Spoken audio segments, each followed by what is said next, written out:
Hey guys, and welcome to another episode of our Rome Recap series. In this episode, we are going to be talking about anxiety and its origins. We'll also be talking about life goal orientation, abstract concepts, stories in terms of dissecting the hero's journey, and labeling and where that can lead us. So if any of that sounds interesting to you, make sure you give it a listen and make sure you leave us a comment or a review or a like or a follow or whatever form of appreciation your platform offers that you are listening to this on. It is highly appreciated. Anyways, enough of me rambling. I hope you enjoy.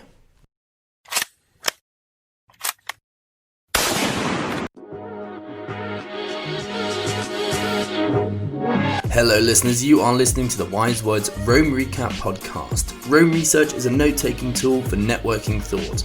Both myself and Jes use it, and so we have decided to review some of our weekly notes that you may not have heard of in our book review episodes. So if you like what you hear, make sure you hit that follow button, and if you have any thoughts of your own on any of the multiple subjects we talk about, why not leave us a comment or send us a DM to our Instagram at WiseWordsBlog. Until then, enjoy. Okay, mate. Alright, so this is the first time you probably would have seen our faces apart from the odd Instagram story. But we're here now. This is us in person together. This is Jes. Hello, Jes. Hi. And I'm Tristan, and we are behind Wise Words. Today we will be doing a podcast of basically just like the Rome recap. So just whatever we're thinking. Whatever we think about in the week. Yeah. Exactly. And we've got our subliminal signals behind us, which are like, we're in a nice cozy library, so all sorted. I think it's raining as well. It sounds like it. It's tranquil, mate. Yeah, mate. I'm feeling sensual, Sensual. All right. Do you want to start us off? Do you have anything to? To be honest, I've just finished reading a book called Status Anxiety, so I was just going to kind of just go through. Yeah. Go ahead. Sort of highlights. So one of the things I learned this week, it's just one of those things you didn't really think about. So the way our society is sort of structured, that we sort of hate failure, right? Mm-hmm. And it's one of those things that you didn't really realise, but like failure is actually part of status these days. So for example, you might think of status as somebody, sorry mate, I've actually completely lost it. I'm trying to figure the best way to start this book. Right. What's this? Okay, fine. Actually, this is fine. This is an insight I didn't really think about. So, status is, first of all, is always relative. It's always you're compared to somebody else. Yeah. And then there's this idea that different societies have different status or different status symbols, maybe, or different awards. Like different kinds of hierarchies? Well, yeah, kind of like, so different societies have different things they valued or put as high status. So an example would be, he mentioned Sparta, basically saying that a warrior was high status. Okay. Yeah, and then looking here, another one, for example, when it was like, the world was very religious, etc., you had high status being a priest. So then it all depends on what is important at that time. Yes, and what's then like that's whoever is closest to that almost goal, the more status they have. I'd say what's quite interesting if you think about it, if you look at it as well, like Spartans, is it an age of war, but maybe an age where war is more prevalent, therefore the people who keep the country safe are high status, they're risking, but I think risking their lives, and then like when it was a religious era, then the priests were there because basically they were put on a pedestal of like the people who can speak about God's word to the community. Then another one was they were using knights for medieval times, and I guess another thing the way I see it as well is they almost embody specific traits. So like traits that would be what's the word? Sort of like I want to say pro-social, honourable, but like they risk their lives most of the time. Maybe not the priest so much, but then that was like that was decreed within the laws of religion. If you kind of get me. But yeah, it's one of those things you never really think about, and then it kind of dissected down to like, so different societies have different status sort of hierarchies or different things that they put at the forefront as like everybody agrees that this is high status, and now it's become more like entrepreneurs or economic success, having a lot of money.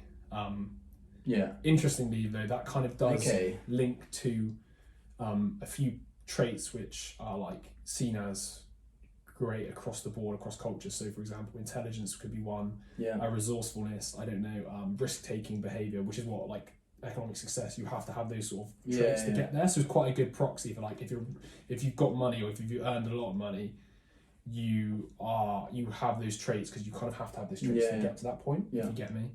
But I think the main point here was that he talks about how like now when we've got this world which is meritocratic, I think that's how you say it, which is like we've kind of made everything, well, not everybody's born equal, right, but we try to make everything as equal as possible, like equal chances.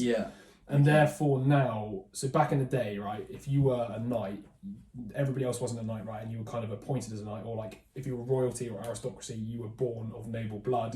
Now, because it's all equal, it's basically on you to try and reach those levels of high status. Therefore, if you don't reach it, it's your fault for failure. Whereas beforehand, it was almost like genetically, or like for even with the priests, like you were either like you can't argue with it. You can't argue with it. So you didn't have anybody to compare yourself to. You didn't have your failure wasn't like your fault. It was kind of above you. You didn't have the responsibility. Whereas now, one of the problems is if you fail, first of all, it's seen as bad because you're not high status. You don't have an excuse because everything's meant to be equal. I think what's quite interesting as well, he talked about that no matter what, like status is kind of like, it's changing. You can never like hold on to it as well, which also adds to like the anxiety. Because one minute you could be a success. Like especially now with like money and stuff, and the next minute you could be a failure. So therefore, like the whole point of the status anxiety book was like we are so anxious over status because like not only is it like hard to grasp, but it also can be taken away from you. But then I guess also because there's that comparison, like your status is based off the comparison of others, because others are always trying to gain more than you, then that's reducing the amount of status you have, so you feel the need to try and make more as well. So there's this kind of competition constantly. I guess so. I guess the point is like status is zero sum. Like you, I guess if there's a pecking order, you're either above or below. You're never really equal on top. But let's try and think what else. I think he talks about. Oh, this is interesting. He had a perspective of like, why do we go after status? Like, why do we try and look good in front of other people or try and put ourselves up the pecking order? And he kind of tried to boil it down to this idea of like love, this idea that like once you've got food and shelter secured, the next impulse that you need would be love from other people or like attention from other people. Because if you have their attention, it means you're more likely to be given resources from them, or like you're more likely to survive if the attention's on you, if you kind of get me. And that was another one of his points. I'm trying to think. It has to be good attention though. No, of course, exactly. Couldn't think he's like a waste of time, or like just somebody who's just going to take. But I guess this is kind of where the reputation comes in. I quite like this ego metaphor. I don't know. I think I said it to you, didn't I? So like, we look for validation for others because we're uncertain of our own value. So like, we look to others to reinforce who we are, right? So like, your identity is almost given to you, one by yourself, but then also when people give you feedback. So if you think you're this type of person and somebody says, I don't know, you're shit. Like you think you're good at maths, somebody goes, you're shit at maths. You kind of like, your whole belief has been, or your ego, as you will, has been sort of undermined. And he talks about like ego as a leaky balloon, and forever requiring the helium of external love to remain inflated and vulnerable to the smallest pinprick. I quite like that. It's mental, because especially if you think of yourself as this person, like you believe you're, like I said, good at maths, or you believe you're good at this specific thing, and then somebody comes and undermines you by saying, oh no, you're not actually quite good. You're more likely to get upset, and this whole idea that like we require others to mould who we how much of you right now, I guess, if you really sort of took some awareness and sort of sat back and were like, how much of me now has been sort of told to me by other people, or like you've gained feedback from other people? Is it a bit chicken and the egg? Like, of course, you receive one piece and then you think that, and then someone else gives you something that is then contrary to that. So I get what you mean. I think I mean, do you listen to the Junk thing, by the way?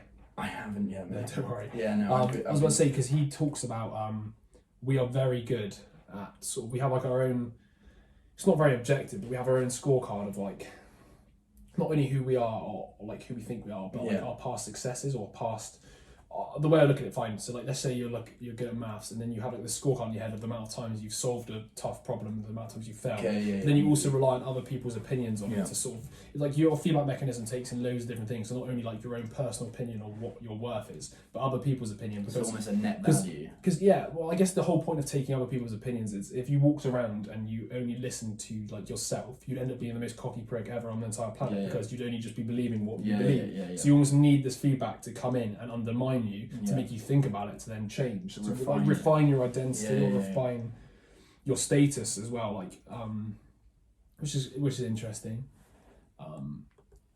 What else did he say? I like this reframing of luxury. Like, he talked about this idea that luxury is almost pitted always like as greed, as like you desire something so much, or like you want more and more and more. But he's like, the history of luxury will accurately be read as a record of emotional trauma. It is the legacy of those who have felt pressured by the disdain of others to add an extraordinary amount to their bare selves in order to signal that they may have a claim to like love. So his point is they're so emotionally traumatized that they believe that they have to look outside of themselves to acquire so much to gain the attention and love of other people. So like, buying that bag, it's not like this luxury. It's a way of getting love from people because you show you're worthy of their love. It's almost like back to the love thing. It's more showing you're worthy of love by showcasing that you have a lot of money, showcasing that you're a very successful person, that people want to know you. Therefore, you should pay attention to me, basically. Yeah, you should give me love. Another talks about it's ending up being like a book summary at this point, but that's all right. Psychological poverty. This is quite an interesting one, and it's something we always forget about. So, like, materially, like, it's back to factfulness.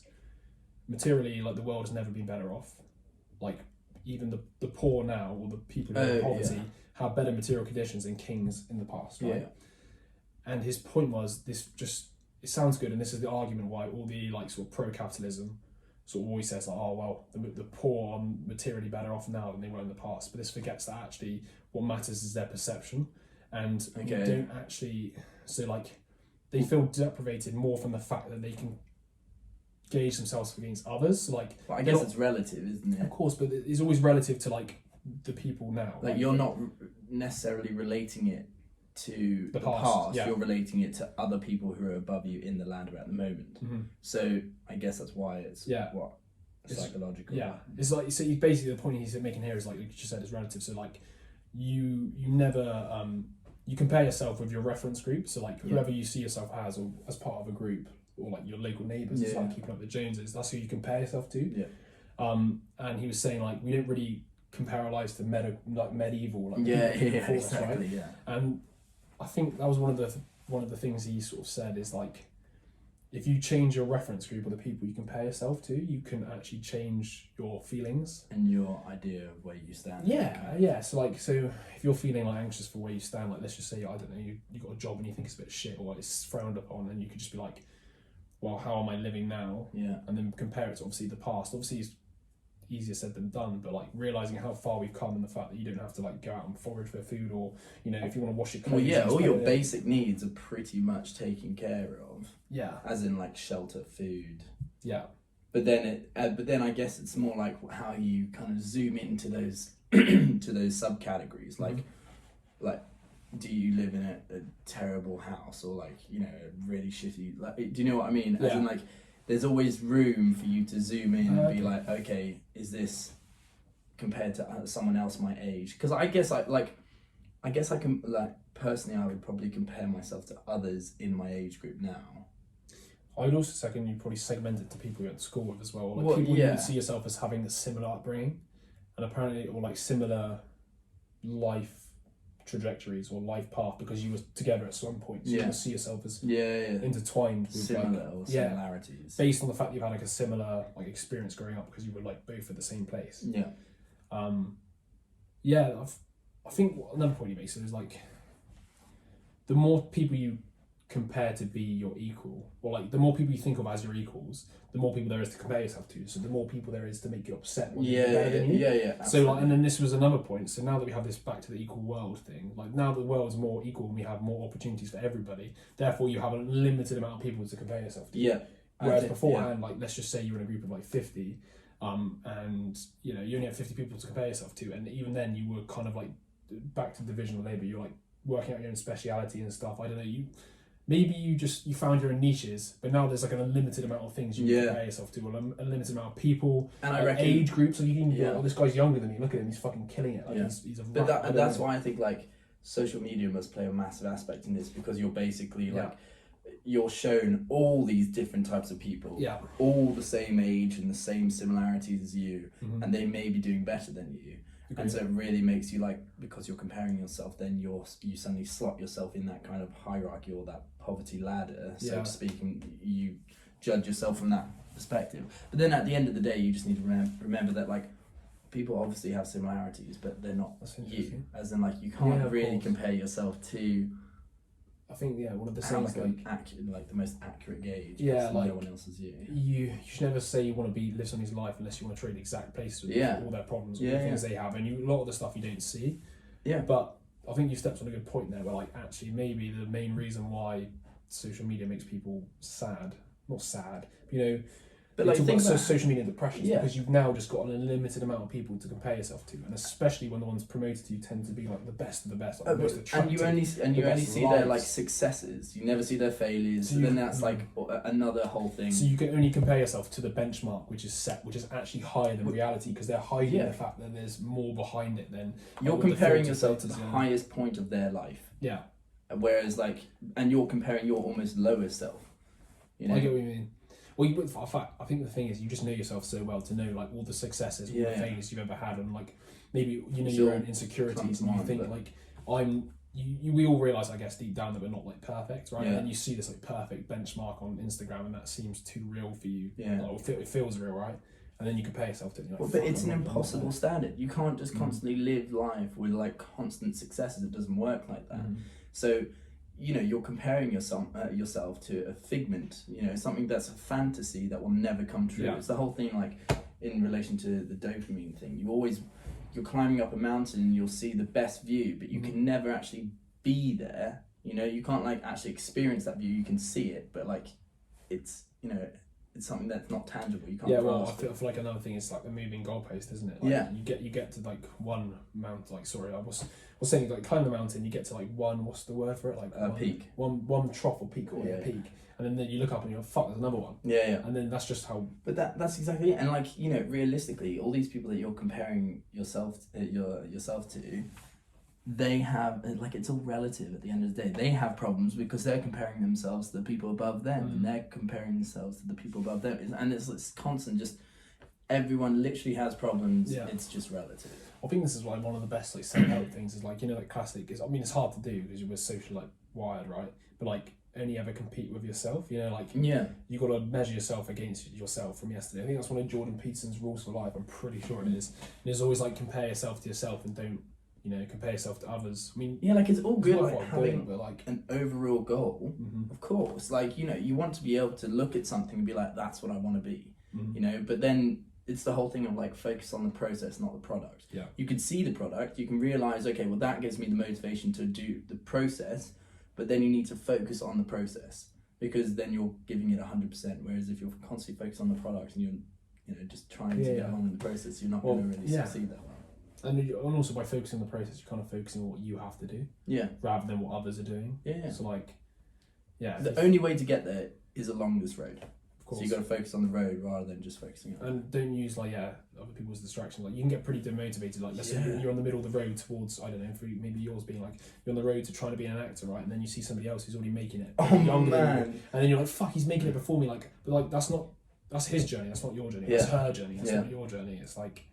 Do you know how much I hate Timothée Chalamet? Who's Timothée Chalamet? One sec. No, like I don't hate him. I think he's really good at acting, but like the whole thing is that, you know, he's just this young actor who's in great films, good-looking chap, and it's so easy to compare yourself to. He's 24 as well, of course. So he's exactly. So it's like he's 8 days younger than me. Yeah. But exactly, you can be like, fuck, he's achieved so much in his lifetime. Yes, is he in that? Oh, The King. Yeah. But at the same time, you know, he's also started much earlier. He's got other things, and I do other things, and it's like, if you just if you get sucked into the whole idea that, oh shit, I should be where he is or something like that, then you end up feeling terrible and you don't actually pursue anything. Yes. Yeah. Whereas, you yourself have a bunch of other qualities that those are strengths as well. Okay.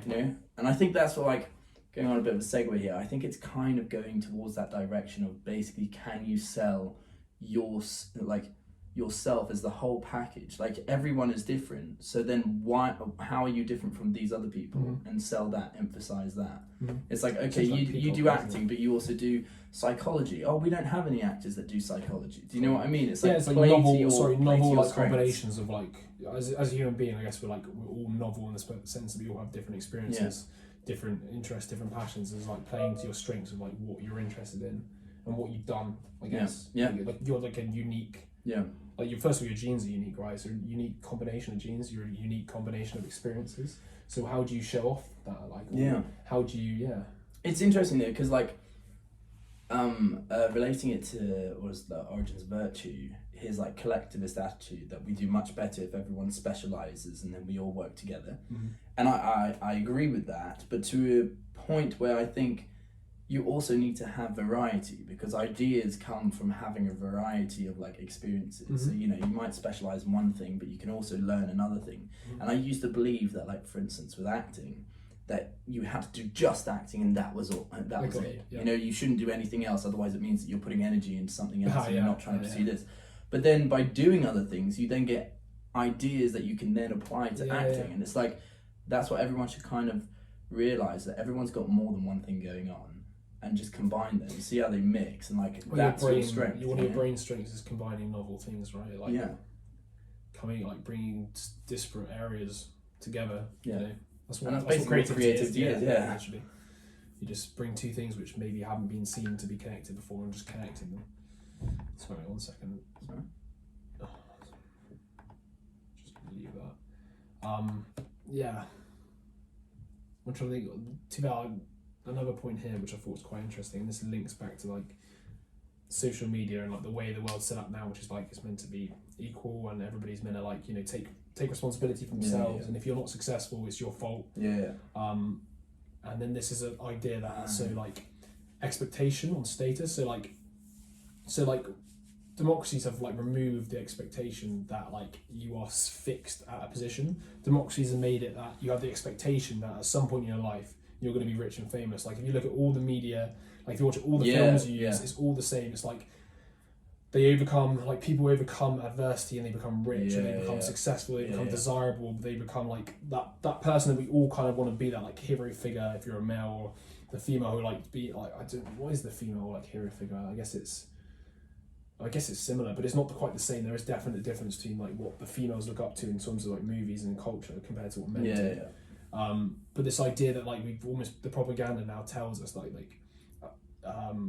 we're all capable of it, and that's like a big problem, because when you have the expectation to hit something, you are more likely to get upset when you don't. So an example would be, right, let's just say, think of something that you're really shit at, or something that you're not very good at, right? Somebody beats you at that, or somebody says you're shit at it, it doesn't bother you at all, because you don't have the expectation that you're good. But something you're interested in, or something that you have the expectation, like let's just say, you spend a lot of time doing something, somebody says you're shit at it, you feel really broken and deflated. The problem is now we're all expecting to be these things. We've been told by the media that we all have the capability to be there, when in reality the truth is not many people do have that capability. Like there is definite, like, people, don't get me wrong, you can work hard and achieve great things, but there is still a level of that bottom level of like capability that some people are strong at maths, some people are strong at this. Like you genuinely, I was reading stuff about Jeff Bezos last night. There's a new book, and it's the guy who does Steve Jobs' biography, and he's just collated all of Bezos' writings. And I think Bezos said he was studying physics, right? And he said he was struggling to do this like differential equation. And then he walked in, he asked for help from a fellow university student, and the guy basically calculated the whole thing in his head. And then Jeff went from that moment, he's like, I can't compete with something like this. This is not the degree for me. To a degree, like when you're lost. Okay. Like, there are some people who are so naturally good at something. I agree. Okay. No, I do agree, and like there are some people that they just like the geniuses. They are. But relating it to like peak, for example, there's always a way to like overcome it. But more the fact that like the expectations have been set. Sorry, I think there's less the fact that you can't get there. It's more like the amount of work to get there. Sorry, sorry, that's probably the best way of saying it. The amount of work to get there is a lot more than you think, and people make things like effortless, because it's the classic success thing. It's the iceberg, right? The 10% you see, which is all the fame and glory, and there's like the 90% underneath which you don't see, which is the hard work, the graft, like the hours they spent doing stuff, practicing, etc. And then that's what's happened now is because you only see the 10% of like the success, and you just think it comes easily, and then you expect that for yourself without putting in the work. And that's what's happened here, and then you end up with like I guess you do have to kind of like weigh up, like for instance him in that situation. It doesn't change the overall arc if you can't compute that in your head right then and there. Fine. Do you know what I mean? Agreed. So I guess you kind of have to you have to weigh up, okay, well, how much work would it take for me to get to that point? Is that thing that I want to get worth it, or can I get there a different way, or like use a different thing? Do you know what I mean? Can I be more creative around this? Like, I think play to my strengths. Can I write this out? And there's still ways around it, right? But there's always a way around things. But then also like you were saying with this kind of promoted idea that you are capable of all this kind of thing.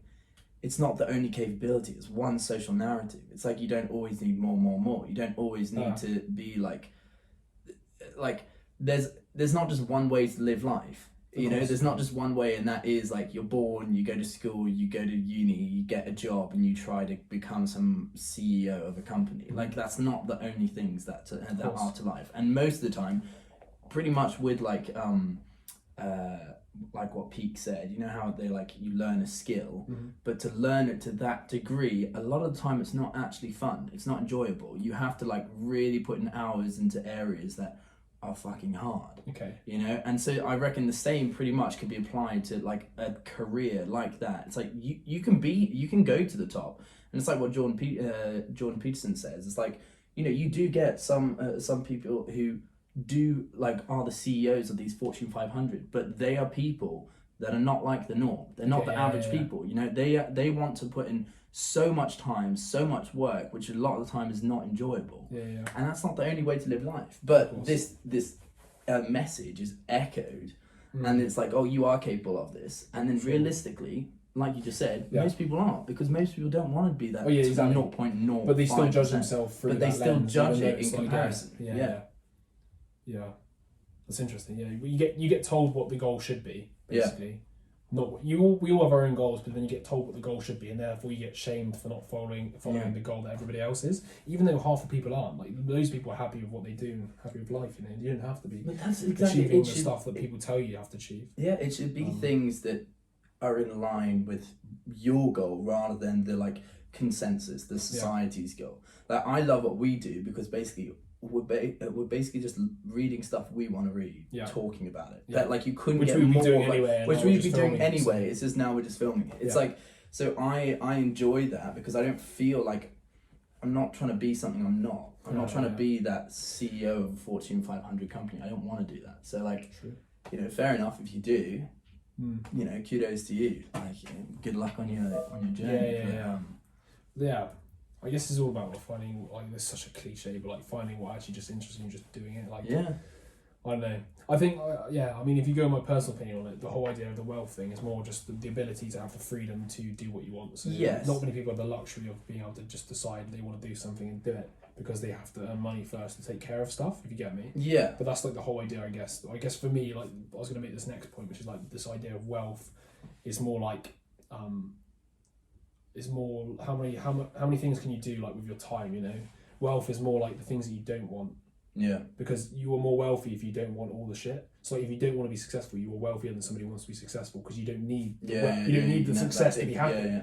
So the moment you have desire, or the moment you have desire for something that you don't have, you are literally putting yourself under pressure to achieve something when you can just be happy right now. And that's so also cliche, the meditation sort of spirituality, be in the now. But if you can remove your desires, or if you can be happy with what you've got, But that's the thing. I'm happy, like, as long as I have some degree of freedom Yeah. in what I want to do, and then I can just do my things like I want to read, I want to discuss ideas, Yeah. right? And if I can do that in my life, and also obviously feed myself the food I want to eat Yeah, and yeah. stuff, then that's happy. I don't need like the excess. But that's I just exactly need it. enough to be free, and that's Yeah. what it's all about. Like, if you can get to that stage, which I think that, I mean, most people's pursuit of money, I assume, is actually around that. Yeah, but that's where like the message goes wrong, because it says you always need more. Of course. Whereas like, why don't you find where you can be? What's your optimum point? You know, where like you're making enough money to do the things you want to do. Yeah. You know, you don't have to go on some fucking yacht all the time. No, you know, of course not. but like do the things that make you happy, but also like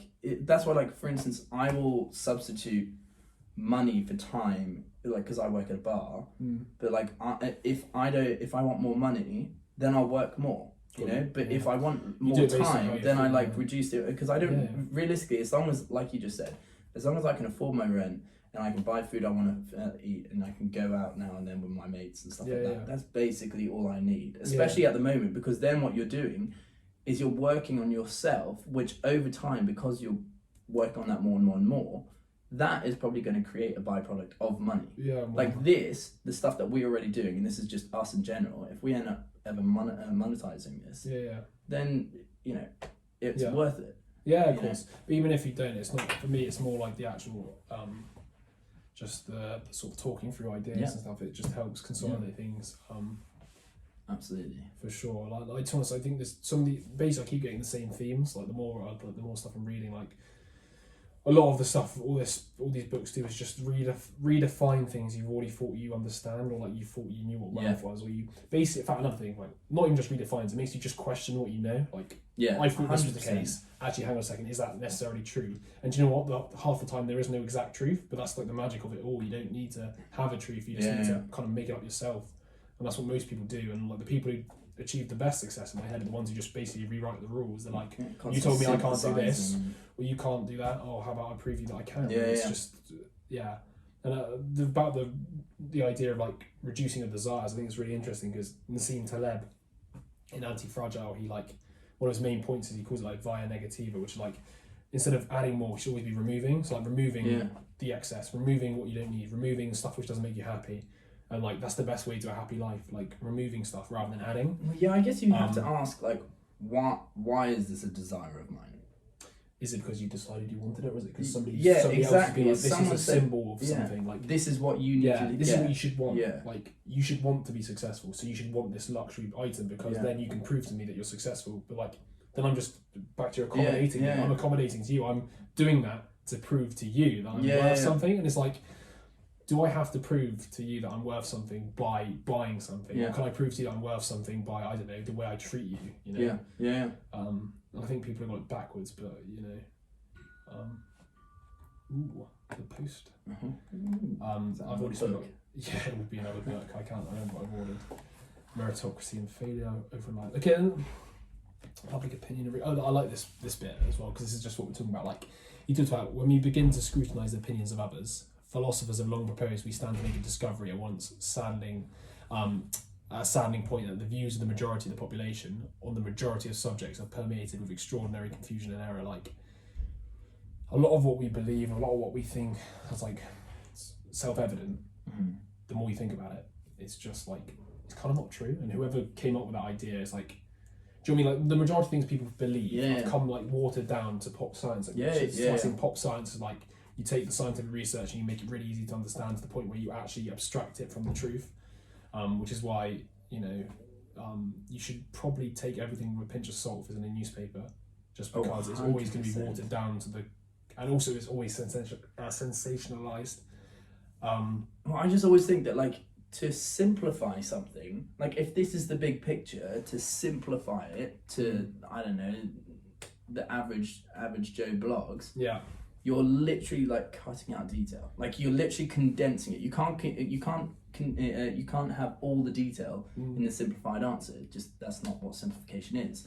So when you simplify something, of course you're cutting out detail. You're moving out. It's like you can't not do it. So then what happens is, like, if first of all, like, you know, you can simplify it in an area that you want to. So like, I pick this simplified area because it aligns with my narrative or the way that I'm thinking, and that's where like confirmation bias kind of comes in. I was thinking as well with the simplification, which is what they tend to do with when they make things like public. Like I'm reading a book on genes and sex at the moment, and I was telling you about the locks and the keys. Yeah. And it's the idea that like bacteria have. You can think of bacteria as a key, and you can think of your cells as locks. Yeah. And the bacteria is trying to get the key to fit in the lock, because once they get into your cells, they go in and reproduce / destroy the cells. I'm probably butchering this, but this is the idea. It's like there's keys and locks. Yeah. That's partly Yeah. partly true, right? That's how they behave, but that's not the whole truth. And I could walk away of thinking I've got really sophisticated knowledge now of like bacteria and the way things work.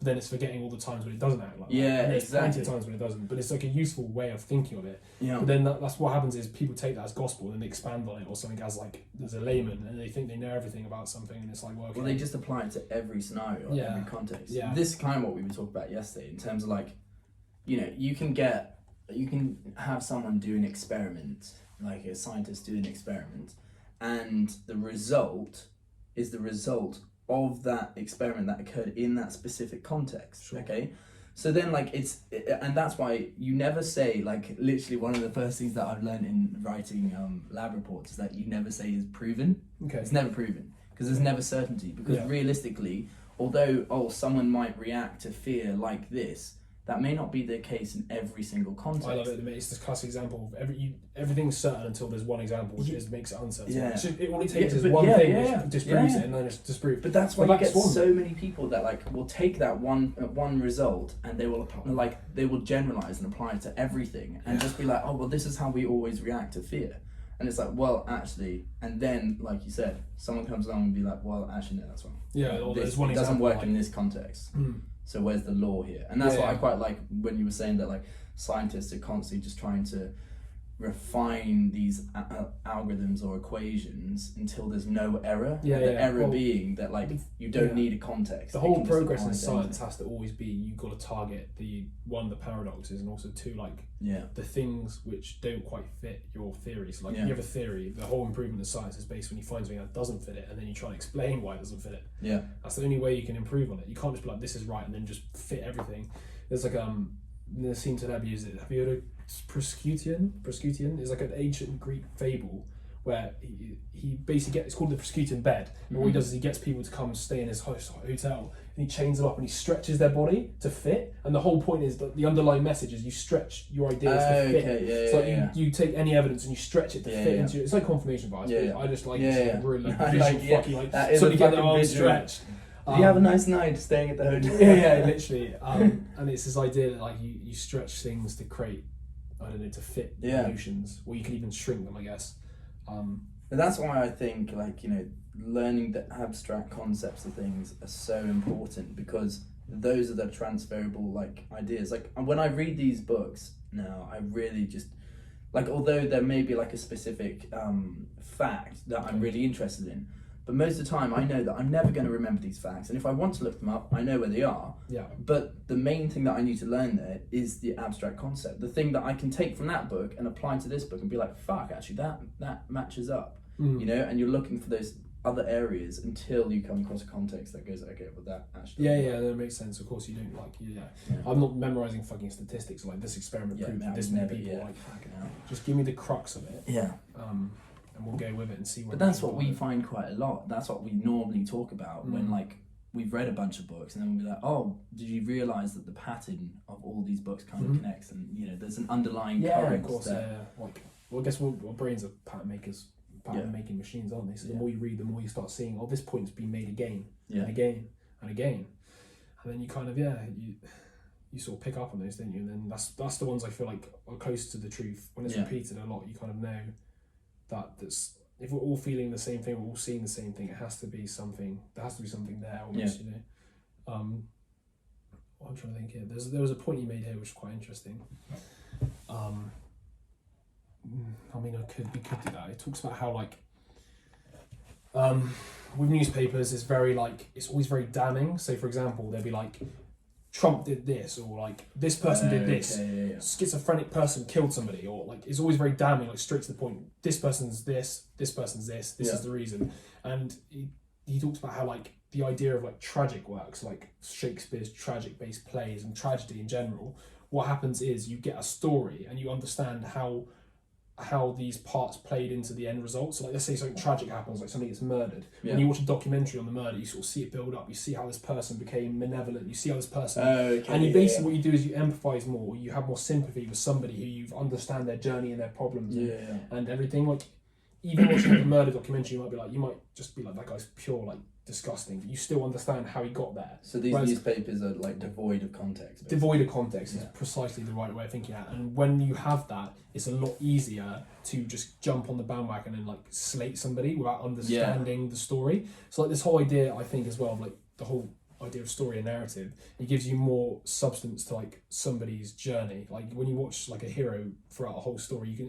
empathize with the journey. You can see all the little problems, all the little bumps, and you empathize with it. When if it's a newspaper, like hero does this, bang, like just there's nothing there. You can't grasp onto anything, and then you just become infuriated because actually what happens is they probably put it as something like this person does this and it's a bad thing. He hasn't got a clue. And then for another one could be like the coronavirus thing. I don't really know what's going on, but you could look at Bojo and how he's getting absolutely ripped the fuck like everywhere, right, about their way they're handling it. And I'm not saying they're doing it bad or good. I don't know, because I don't know what the hell he's doing and what the whole context, like who's he dealing with, who's he talking to. Same with Brexit. What's happening? Like basically we're like, oh fuck, they've taken ages to do it. But you don't know, there could be a guy sat on the other end of the table just going like, no, I'm not gonna fucking talk to you. Or like, you know, you could have so much more to it than just what we think. And we project our ideas of what it is. We think, oh, it's failing, and therefore it's his fault because he's lazy. Or well, it is interesting because you can have both sides of the story in terms of like, they could be leading up and they've done numerous bad things before this one bad thing that you hear about in the newspaper. Also, we're not very good at like relating it to the part. As in like taking, like, can you remember what was said on the news? You know, a year, no, I don't. 9 months ago. You know, and there's been so many contradictions along the way. But what's also interesting, I remember you talking about almost like timestamps in language. Okay. And how you were talking about this is happening now, or like at this moment. Whereas like when they just say this has happened, like oh he fucked up, it's almost just like a massive label over everything, over the whole timeline, because you don't see any context and you don't know anything else. It's just like he's just a fuck up. I say what's quite interesting is like, you know, how history can change that. So for example, you could be like, Boris, massive fuck up right now, and then let's just say 2 months down the line, coronavirus is gone because of something he's done. And you're like, oh, he's a hero. And it's because, like you said, right now, this is the current scenario, this is the current perception.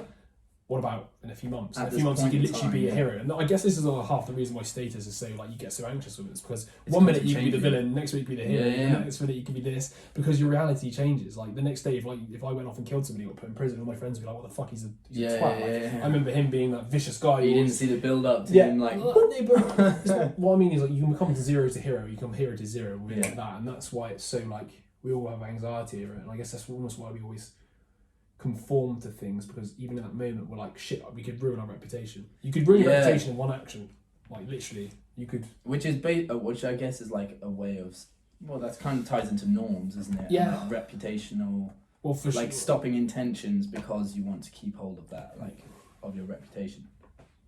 I guess so, like, because you can't see how the status and you want to maintain that, and so you don't want to do something that is. I would argue that maybe even like, you know, the ego and identity has come about because what it does is it allows you to become predictable in your behaviour, which means other people are more likely to like treat you or cooperate with you. Because if you're completely unpredictable and you have no idea who you are, and every time you just do something different, do you get me? If you didn't have a solid personality, a solid way of sort of acting, like if you just turned around, I don't know, and just became completely different. I don't know how you do it, but if you were just completely different, true. And I don't know, like, you know what I mean? It wouldn't be Tristan anymore. You get what I mean? Like, you almost need this level of like, you need like a personality, like a specific way of doing something, because otherwise people would be like, he's a freak. Most people who are crazy, literally because they're unpredictable. You look and go, fuck, what's he doing? It's irrational. You can't put well, because they're not. Think about it. The word for like the personality thing is stable. Are they stable? What does stable mean? Like consistent, almost. But then if you're unstable, you're not consistent. Therefore, people think you're crazy because they can't predict what you're going to do. And if they can't predict what you're going to do, you make them feel anxious. Therefore, they're going to treat you even worse. You're going to get more weirder because you're like, fuck, everybody's treating me weird. And it's like a feedback cycle, right? Which is weird, because then obviously time of knowing that person, like if you knew me for a while, you'd be able to see something change, like you'd be able to see the change. Yeah, whereas like great. if you didn't, This is a perfect point. then it would be like, I feel like also why it gets really awkward when you haven't seen somebody for so long is because I've been with you recently. Well, we've grown up the last 3 years together, like seeing each other quite a lot. So we've seen it and we've kind of changed, and it's you. Yeah. Whereas if I now go back to somebody from 5 years ago as the person I am today, yeah, exactly. There's such a big change, they won't get you, and that's where the awkwardness comes in, because you're like, fuck, we don't have anything in common anymore. Yeah. Or like not in common, but you know what I mean? Like, what do we talk about? Yeah, exactly. I don't know you anymore. You don't know me. It's been that long. Yeah. And I guess if you think about it, like think about people you haven't spoke to in ages, or people, maybe even like people like for like Alex Hendricks, somebody like I would not know how to deal with him, like because I would figure out quite quickly. You know what I mean? It's just like, oh, like who is he? Yeah. Who am I? Like you. Especially during like these years where like people change so much. Yeah. It is interesting to like. No, for sure. Like, because they could be the most stable they've ever been, but we're comparing them to who we used to know. Do you know what I mean? But this is the problem with like, I guess it's the problem inherent in like humans. Like, nobody will ever know you like you do, and they will always have in fact, this is the classic. I was reading it recently. Like, you don't see people as they are. You see as you project onto them. Like, and this is the thing you have to remember about other people is like when they judge you and say stuff to you, it's never actually you. It's that what they think of you. Yeah. Do you get what I mean? Like, you believe this person was that kind of person. They may have changed, but you project that onto them. That doesn't mean it's them anymore. And this is why I think people love to like, you know, that classic feeling like breaking free. I remember when I was younger, like when I used to go on family holidays, I could recreate myself. So if I meet a new bunch of people who weren't at school with me, I used to love this idea that it was a fresh bunch of people. They didn't know who I was. They didn't have any history of me. I could literally behave. Yeah. And you kind of did. I used to behave way different, in a way that like my friends probably wouldn't recognise me, but that was my way of like being like, actually, hang on a second, I can break through my identity barriers from other people.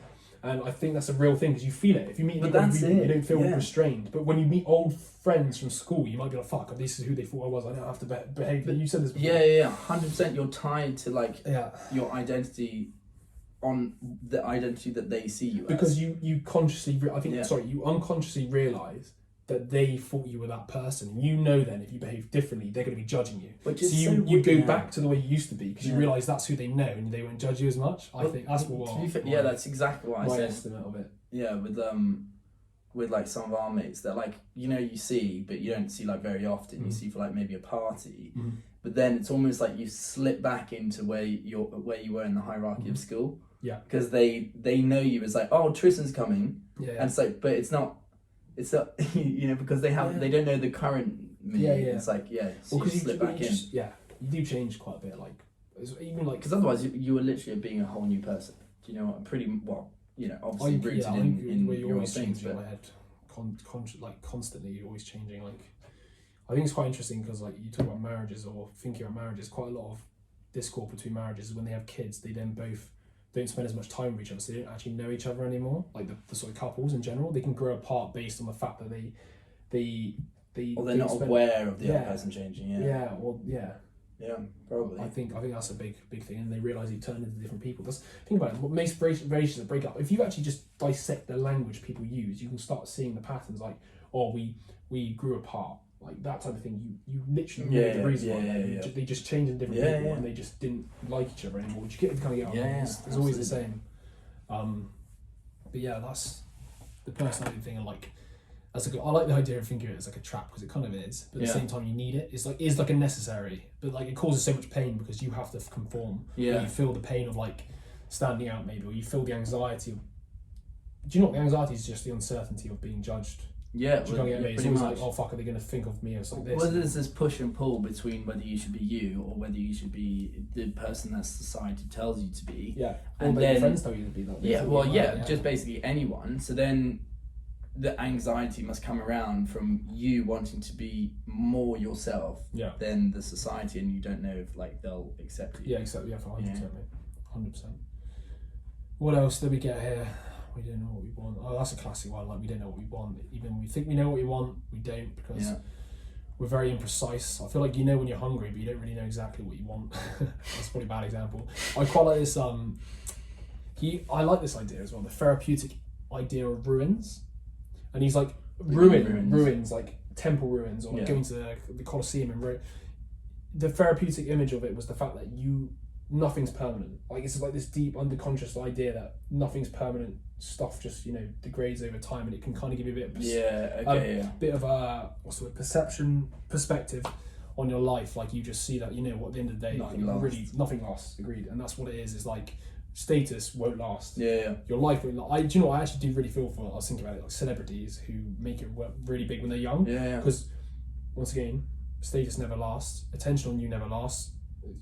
Let's just say you're a big shot celebrity, and then all of a sudden, like the attention towards you is just going down. But because their currency is attention. If they lose attention, they lose their living. Think about like beauty in terms of that. Oh yeah. As in, like, beauty is definitely something that doesn't last. Yeah. And 1 minute you are the biggest thing in Hollywood, and you're the most attractive person. Yeah. And then you can't and then there's someone behind you. A couple of years behind you that's the more attractive person, and then and that's why you get so many people that have like insecurities or will get drugs and stuff and turn to like drugs, but like plastic surgery to try and maintain this level of beauty. But like the beauty is more accepting that it's not going to last. You see all these actors that do kind of try to hold on to for as long as possible, and then it snaps. They kind of have like a meltdown, and then they accept the fact that it's never going to last, and then they almost come back much better. And they're all like, in terms of actors, you normally get much better actors. Okay. That's interesting. I was going to say, like, there is a level of like, fine, your beauty changes, right? And then you need to adapt. I feel like that's when your changes happen. Yeah. Changes happen when people treat you differently, or like life experiences. Like, that's when people really do change. You know how like the classic thing, like, where people have reinvented themselves. I always feel like is an inflection point where there's a lot of pain because your old identity crashes. Yeah. You're gonna get yeah. Change has to come from a necessity of like the old being renovated by the new, and that comes from like the tension between the new situation from the old situation. If you kind of get me. Yeah. I'm gonna try and talk about the Jung stuff. So what was I saying to you yesterday? He was saying, what was it about his memory evolved? What was it? In fact, I'm even going to play it for you. Yeah. I think so. Just go for it, and we can just jump on and like, because I admit it's genuinely really interesting. Yeah. So wait, I'm gonna. I got it. It's 22 minutes. Here we go. 20. So you encounter something you don't understand, the first thing that you're going to do is look to the knowledge structures that you already possess to explain it. Right, and that's you could say from a symbolic perspective that's the manifestation of the Father. Because of course that's what you're going to do. And you know what's really interesting too is because I've had a lot of clients who've had PTSD and without exception every single one of them was induced by one form of malevolence or another. They have to develop a very sophisticated philosophy of good and evil to get out of it, because they have a worldview in which those things don't really exist. There's no such thing as pure malevolence. Well, that's fine unless you encounter it. And then as soon as you encounter it, you won't know what to do. And then you won't be able to get on with your life. You'll do nothing but think about that and think about it and think about it and think about it. It'll disrupt your sleep. It'll put you into a permanent state of preparation for action. Because the part of your brain that's detected that, which in my estimation, by the way, is the same part, at least in part, that detects snakes. It's the same damn circuit. Once it's seen something like that, it is not going to let you go till you figure it out. And that's basically what post-traumatic stress disorder is. And, to some degree, each of you will have experienced that. Maybe not all of you in here, but many of you. And you can tell that. So if you go back and you think about your past, and you have any memory that's more than about 18 months old, and when you think about it, it produces a fair bit of negative emotion, then that's like a place where there's a mini post-traumatic stress problem. And what's happened? You remember I showed you that hierarchy moving from tiny motor actions all the way up to high order abstractions? Well, you can imagine, say, you have good person at the top, and you kind of use that. It just doesn't fit in reality. Scenario like, to if something construe really bad happens, people are you basically can't good. put it in because Well, you just don't have a reason for it. Like, why was that person so boom, the whole cruel? bloody system comes tumbling down because it's violated that highest order axiom. So that's post-traumatic stress disorder.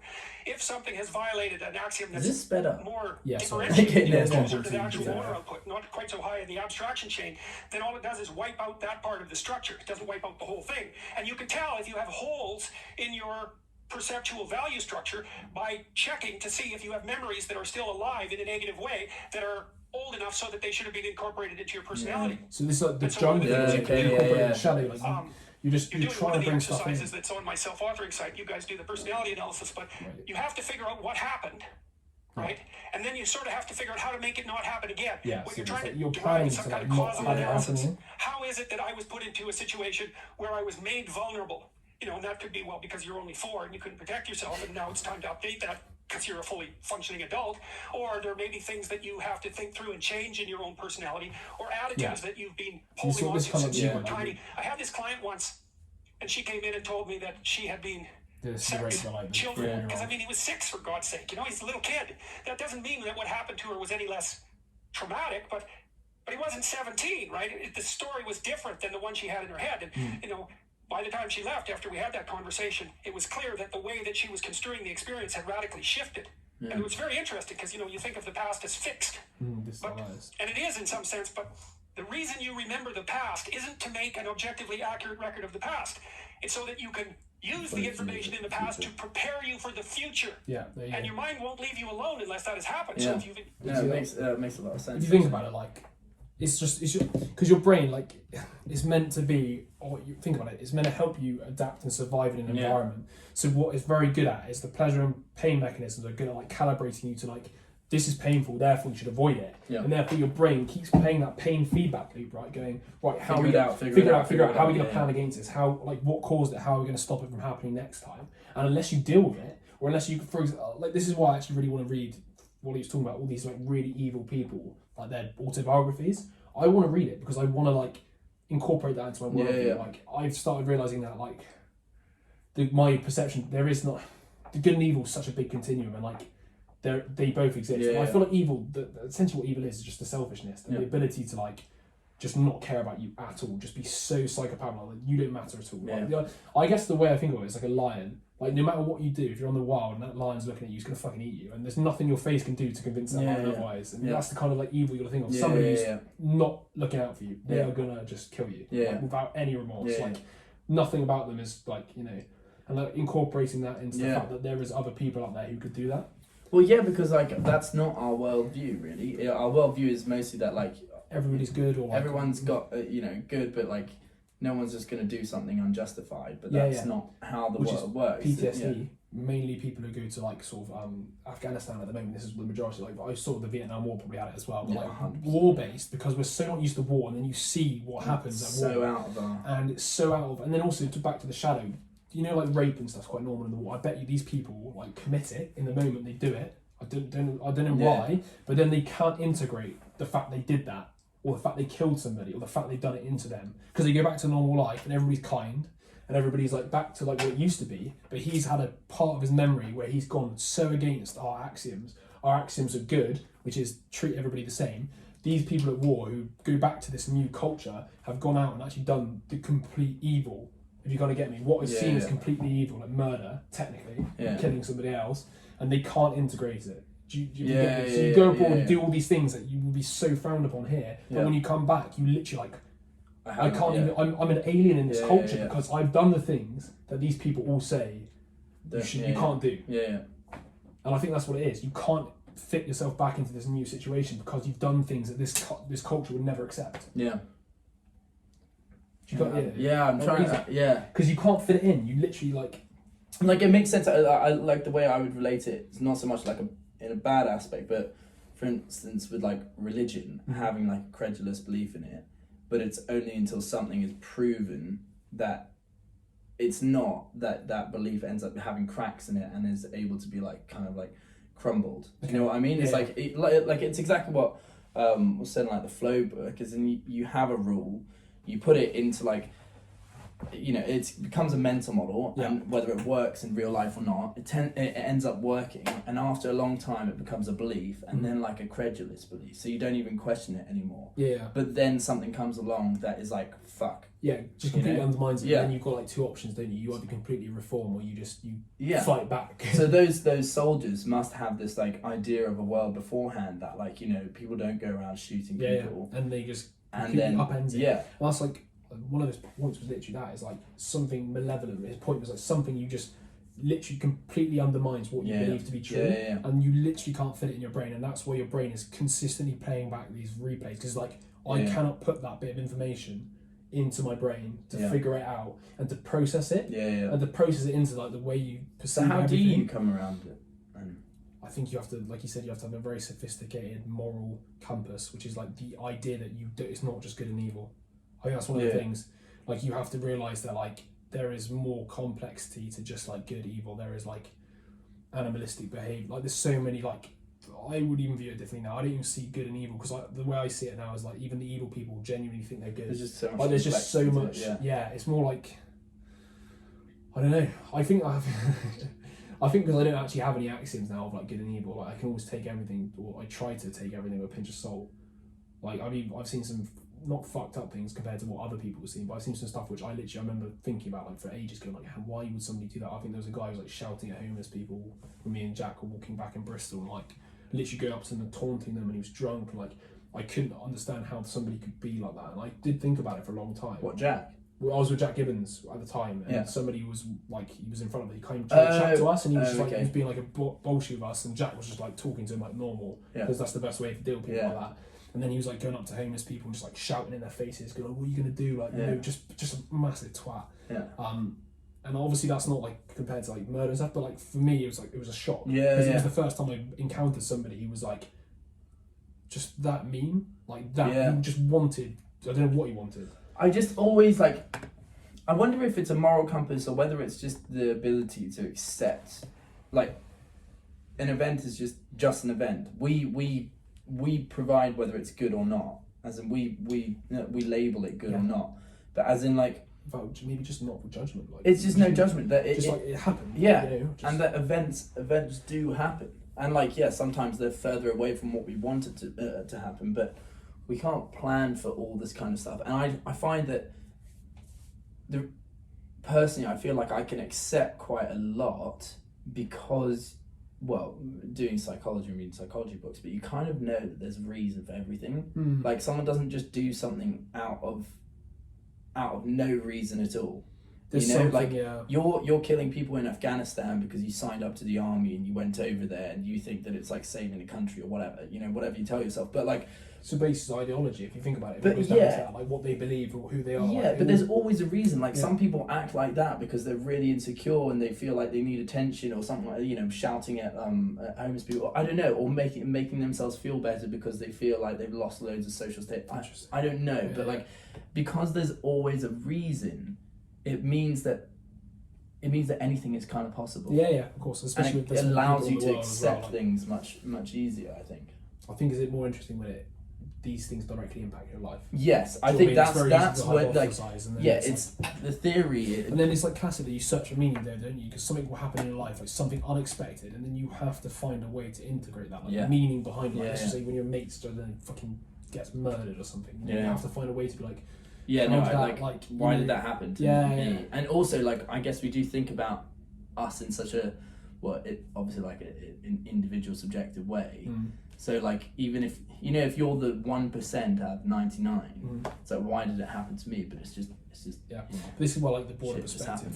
This is like literally that. I think that's the first shit happens. Like shit happens. Like, once again, I think knowing that your brain is just a way of just trying to find meaning, like trying to connect things, even if they aren't connected, right? We create so many false connections, but because our brain we need to create those connections. We need to explain stuff. We need to rationalize things. We need to integrate it into the brain. It all needs to 100%. Circle. So like the amount of stuff we must think, which is just complete bollocks, is true. And like I don't know, I quite like this. I thought this is almost funny that my new belief is like nothing really actually has like too much of a meaning. I'm quite nihilistic in that respect. But at the same time, meaning you apply. But it kind of gives me like more meaning because I'm like, well, if nothing really has meaning, then you can just create it. Create any And well, meaning is surely like determined by what you give it. Yeah. As in like I'm giving this meaning. It means. But like you can use these like inflection points for proper motivation. Like for example, like let's just say like you were in a bum or something, and like something really bad happens, and you have to find meaning, and you could then find meaning like. This means I have to change, and there is plenty of people who do that, and there's plenty of people who do it the opposite way. Yeah, it's just like, What? Yeah. You gotta get if you get me that. I wonder if like, I don't know. I'm pulling it thin straws here, but with like people that do commit like rape and murder and stuff, do they normally do it more than once? Interestingly as well, one of the points you're saying is. Some of these murderers, people actually decide to actually go out and kill and like do it like serial killers. But they actually know of other serial killers and they're in the competition. That's what his point was. They actually like know of other people and they almost treat it as a game of like how much. And these people tend to be really unhappy with the human race. They're always the same type of people. They're the ones who like, they want revenge almost because they've been wronged. You kind of get me? Yeah, I'm thinking like, because these acts are almost they're very like they're selfish acts, and you're taking advantage of the fact that most people hold these mental models of the world that these things can't happen. So I wonder, people, right? yes, I wonder if like when you do it, they suddenly feel like they've kind of cracked a system that they can take advantage of. I got you. Yeah, probably. And then I wonder whether they do it again. Yeah, probably exactly. reinforce it. I agree. I do. Who knows? But I do think that's probably one of them. Especially if you can get away with something once, why not? They'll probably do it again, right? Especially if they got pleasure out of doing it. Like, well, because you're getting the better on like an individual level. Like obviously it's terrible for the collective, but like on an individual level, technically you're benefiting because if you haven't been caught, of course, you managed to do what you wanted to do without being caught. Yeah, that's pretty dark. Yeah, that is pretty. I think I'm going to leave it there, mate, because I'm probably going to get on stuff. But yeah. All right. That was it. Well. Perfect. See you in the next one.